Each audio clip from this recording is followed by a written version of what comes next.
tous, bienvenue sur notre chaîne YouTube Make Your Future. On se retrouve aujourd'hui pour une nouvelle vidéo. On est en présence de Manon Valentin, donc bonjour Manon. Bonjour. Bonjour, pouvez-vous vous présenter s'il vous plaît? Alors, actuellement responsable de secteur chez PepsiCo, du côté professionnel et du côté plus personnel, je suis une grande passionnée d'équitation. D'accord. Pourriez-vous nous dire comment s'est déroulé votre cursus à l'IUT? Alors, mon cursus, je reviens un peu en arrière. Donc, j'ai fait un bac scientifique au lycée Théodore de Banville-sur-Moulin. Suite à ça, je suis partie en prépa Polytech sur Clermont-Ferrand en sciences pour l'ingénieur. Et ensuite, je me suis réorientée en DUT Tech Deco, où je me retrouvais plus dans le commerce, dans le relationnel. Et j'ai adoré les années que j'ai passées à l'IUT, puisque ça fitait plus avec qui je suis au niveau des matières, au niveau des enseignements. Est-ce que vous aviez une idée précise de ce que vous vouliez faire? Quand j'étais à l'IUT, Oui. pas vraiment. Ça a plus été une histoire de situation et de rencontres avec des intervenants au fur et à mesure du temps passé à l'IUT. D'accord. Après votre DUT, du coup, comment se sont passées vos études supérieures? Alors, donc c'était à l'IUT où Thierry Coel, mon premier manager, était venu présenter la formation l'école des ventes Danone, produits frais.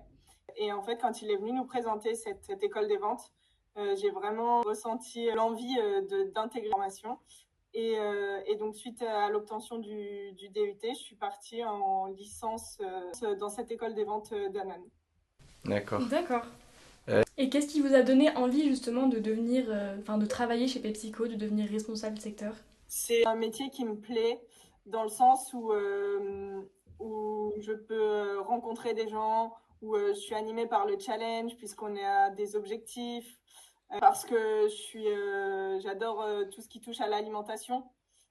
Et puis le commerce, c'est là où je me retrouve.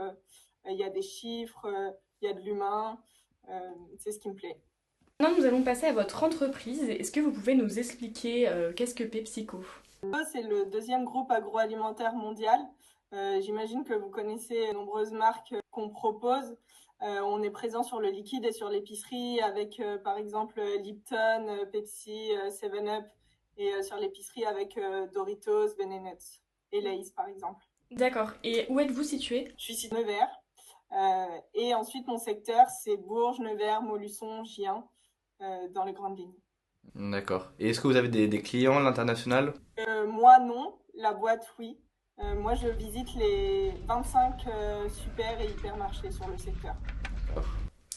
Comment organisez-vous votre travail justement? Les gens sont fixés par le siège, qui me sont redescendus par mon chef des ventes.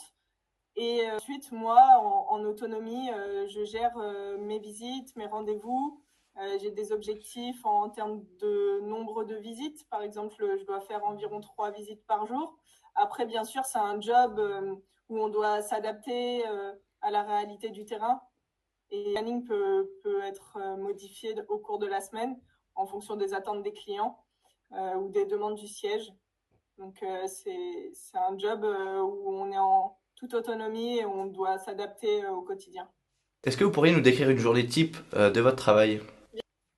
Ce matin, par exemple, j'étais au Carrefour Marzy, qui est mon 3e magasin secteur, où j'ai commencé par donner un coup de main aux employés en rayon. Ensuite, j'ai pu monter une OP vendue la semaine précédente pour faire aller chercher du chiffre d'affaires additionnel en allée centrale. Ensuite, je suis allée dans l'Intermarché de Nevers, où j'avais un rendez-vous avec un client pour lui présenter toutes les actualités sur 2023 et référencer quelques innovations. Et je vais l'après-midi préparer les rendez-vous du lendemain. Et justement, est-ce qu'il y a des inconvénients dans votre métier? Inconvénients, je dirais que peut-être il faut vraiment être organisé, puisque on a des attentes de la part de nos clients, on a des attentes de la part du siège, c'est-à-dire de notre entreprise, et on doit vraiment s'organiser pour pouvoir satisfaire le plus de personnes possible. Et ça demande un peu d'organisation, de gestion du temps, d'énergie. Et on se lève tôt, les journées peuvent parfois être longues. Et il y a des périodes plus intenses que d'autres. Par exemple, là, on va rentrer dans les ventes saison. c'est-à-dire qu'on doit vendre, référencer un maximum, préparer nos ventes saison et du coup les vendre, et c'est la période où il faut aller vite. Quels sont les défis auxquels vous êtes confrontés le plus souvent et les plus marquants dans votre métier? Au niveau des défis les plus marquants, je dirais peut-être c'est se prendre des portes, c'est-à-dire les noms des clients, produits, mais il n'y a pas de place en rayon. C'est pas possible pour eux de répondre à nos attentes à nous, et en même temps on doit avoir créé des relations gagnant-gagnant avec eux. Donc c'est pas toujours évident, tient pas toujours des oui, et donc ça parfois c'est pas facile.